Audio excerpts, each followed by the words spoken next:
नमस्ते। आज के इस दिलचस्प विश्लेषण में आपका स्वागत है। आज हम एक बहुत ही खास विषय पर बात करने वाले हैं और सच कहूं तो ये विषय जितना पुराना है उतना ही प्रासंगिक भी है। आज हम प्राचीन हिंदू शास्त्रों को आधार बनाकर ये समझने की कोशिश करेंगे कि आखिर गौ माता को इतना पवित्र और पूजनीय क्यों माना गया है।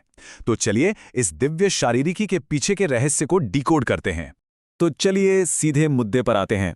आपने अक्सर सुना होगा या शायद अपने घर में देखा भी होगा, पहली रोटी गाय के लिए निकाली जाती है।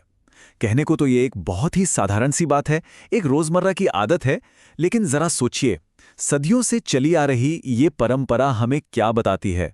ये सिर्फ एक नियम नहीं है, बल्कि उस गहरी श्रद्धा का प्रतीक है जिसे आज हम इस विश्लेषण में गहराई से समझने वाले हैं।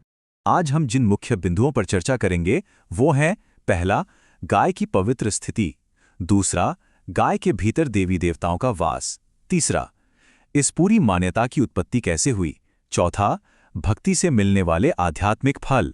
और पांचवां, इससे जुड़े पाप, दंड और कर्म के नियम। तो शुरुआत करते हैं हमारे पहले हिस्से से, गाय की पवित्र स्थिति। शास्त्रों में ऐसा क्या है जो गाय को इतना खास बनाता है। हमारे स्रोत ग्रंथों में गाय की उपस्थिति को लेकर कुछ बहुत ही हैरान करने वाले दावे किए गए हैं। ऐसा माना जाता है कि रोज सुबह स्नान करने के बाद अगर आप गौ माता को स्पर्श कर लें तो सारे पाप धुल जाते हैं। ग्रंथों में यहाँ तक कहा गया है कि जिस घर में गाय पाली जाती है वहाँ अपने आप सुख, शांति और समृद्धि आ जाती है। और सबसे दिलचस्प बात, जहाँ गायों का झुंड बैठकर आराम कर रहा हो और सांस ले रहा हो, वो जगह, वो पूरा वातावरण अपने आप शुद्ध हो जाता है। अब बढ़ते हैं दूसरे भाग की तरफ, गाय के भीतर देवी देवता। अब जो हिस्सा हम देखने जा रहे हैं वो सच में बहुत अद्भुत है। प्राचीन ग्रंथों ने गाय के शरीर का एक पूरा नक्शा तैयार किया है।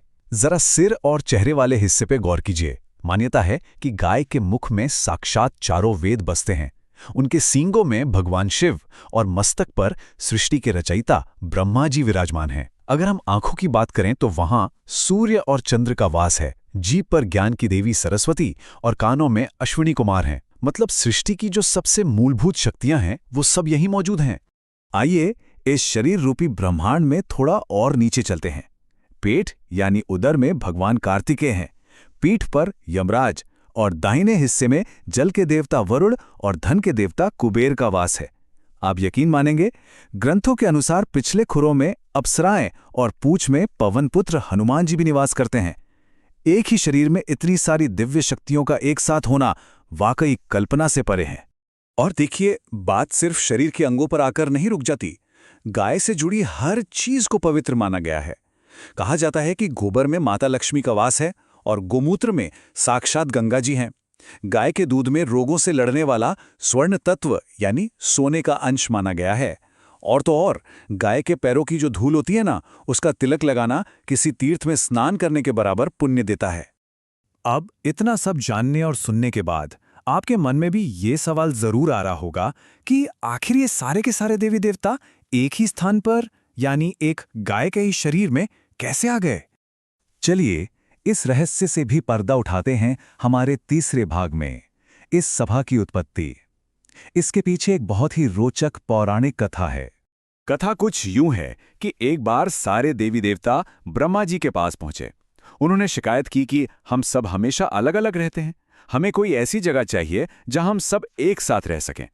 तब ब्रह्मा जी ने इस समस्या का हल निकाला और गाय को उनके संयुक्त निवास यानी एक साथ रहने की जगह के रूप में चुना। बस उसी समय से सभी देवताओं ने गौ माता के शरीर में अपनी अपनी जगह ले ली। और आपको बता दूं कि ये कोई सुनी सुनाई बातें नहीं है। ये पूरी जानकारी हमें हमारे सबसे पुराने और प्रामाणिक ग्रंथों से मिलती हैं, जैसे कि ब्रह्मांड पुराण, महाभारत, भविष्य पुराण और स्कंद पुराण। ये ग्रंथ इस पूरी मान्यता को एक ठोस ऐतिहासिक और शास्त्र सम्मत आधार देते हैं। आइए अब चलते हैं हमारे चौथे भाग पर, भक्ति के आध्यात्मिक फल।